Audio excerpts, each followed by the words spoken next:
ప్రేమ ఎంతో మధురమైనది.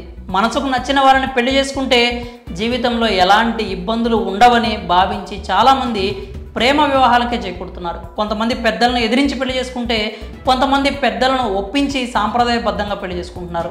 ఇది ఇలా ఉంటే ఈ మధ్య ఓ అడుగు ముందుకేసి మగవారిని మగవారు, ఆడవాళ్ళని ఆడవాళ్ళు ప్రేమించుకొని పెళ్లిళ్ళు చేసుకుంటున్న ఘటనలు తరచూ జరుగుతూనే ఉన్నాయి. ప్రకృతికి విరుద్ధంగా జరుగుతున్న ఈ వివాహాలను చాలా వరకు కుటుంబ పెద్దలు వ్యతిరేకిస్తున్న విషయం తెలిసిందే. తాజాగా స్త్రీ నుంచి పురుషుడిగా మారిన ఓ కానిస్టేబుల్ తండ్రి అయ్యాడు. ఓ లేడీ కానిస్టేబుల్ పురుషుడిగా మారి మరో మహిళను వివాహం చేసుకుంది. వీరి పెళ్ళైన 4 ఏళ్ల తర్వాత పండంటి మగ బిడ్డకు తండ్రి అయింది. వినడానికి చోద్యంగా ఉన్న ఇది నిజం. ఈ ఘటన మహారాష్ట్రలోని బీడ్ జిల్లాలో జరిగింది.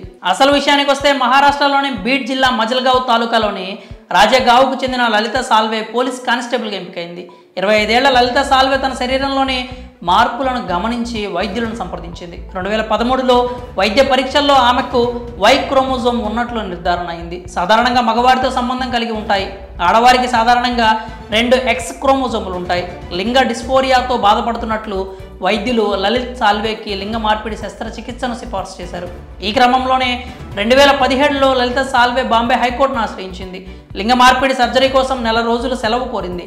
బాంబే హైకోర్టుతో పాటు మహారాష్ట్ర ప్రభుత్వం అనుమతితో లలిత సాల్వే లింగ మార్పిడి శస్త్రచికిత్స చేయించుకుంది. ఈ క్రమంలోనే లలిత్ కుమార్ సాల్వేగా పేరు మార్చుకుని 2020లో ఛత్రపతి సంభాజీనగర్కు చెందిన సీమాతో వివాహం జరిగింది. 4 ఏళ్ల తర్వాత జనవరి 15న ఈ జంటకు బాబు పుట్టాడు. తండ్రి కావడంపై లలిత్ కుమార్ సాల్వే ఎంతో సంతోషం వ్యక్తం చేస్తున్నారు. మీడియాతో మాట్లాడుతూ, స్త్రీ నుంచి పురుషుడిగా నా ప్రయాణంలో ఎన్నో కష్టాలు అనుభవించాను. ఈ సమయంలో చాలామంది నన్ను ఆదరించి ఆశీర్వదించారు. నా భార్య సీమ బిడ్డను కనాలనుకుంది. ఇప్పుడు తండ్రిని అయినందుకు చాలా సంతోషంగా ఉంది. కుమారుడికి ఆరుష్ అని నామకరణం చేస్తామని లలిత్ కుమార్ సాల్వే చెప్పాడు. ఈ విషయంపై మీ అభిప్రాయాలను కామెంట్స్ రూపంలో తెలియజేయండి.